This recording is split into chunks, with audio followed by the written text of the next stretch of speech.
Интересен настан треба да се одржи оваа недела во 19 часот на ракометното познато игралиште во градски парк во Велес.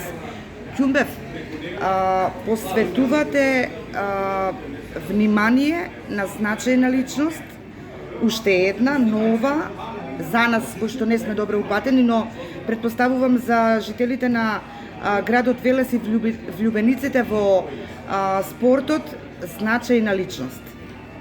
Па да, пред се ти благодарам тебе што најде време и место да дадеме значање на овој настан, затоа што одбележуваме, за жал, прерано заминување на наш драг пријател, велешенец, и сакаме преку овој чин да кажеме дека Игор Ѓаковски ѓак беше дел од нас. Значи, стар велешенец, кога велам стар, не велам стар во години, велам како велешки урбан лик, кој што многу го сакаше спортот.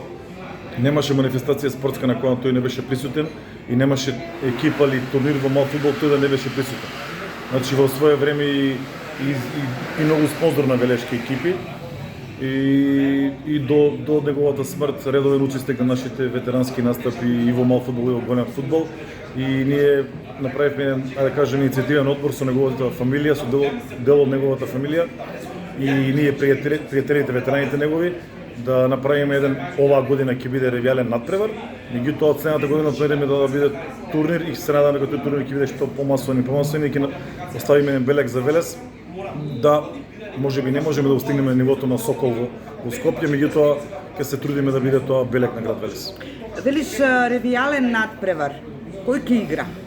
Па вака, значи, ѓакчето кој што ние си го викавме, редовно игравме термини во мал фудбал, ветерани против дечиња, млади момчиња од населба Тунел, и баш така ќе биде и настанот, екипата на децата, ние си играме деца, сепак се многу помлади од нас, од Тунелот си направат екипа со нас ветераните и дел од неговата фамилија кои што сакаат да играат.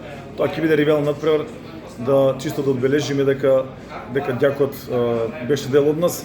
Ова година ќе се одржува доле на ракометното игралиште во паркот, меѓутоа особен белег на нашето дружење беше ракометното игралиште во Тунелот, меѓутоа од технички причини не е исправно, не можеме таму да бидеме годинава и се надам дека до година тоа ќе се среди и турнирот традицијата ќе продолжи таму.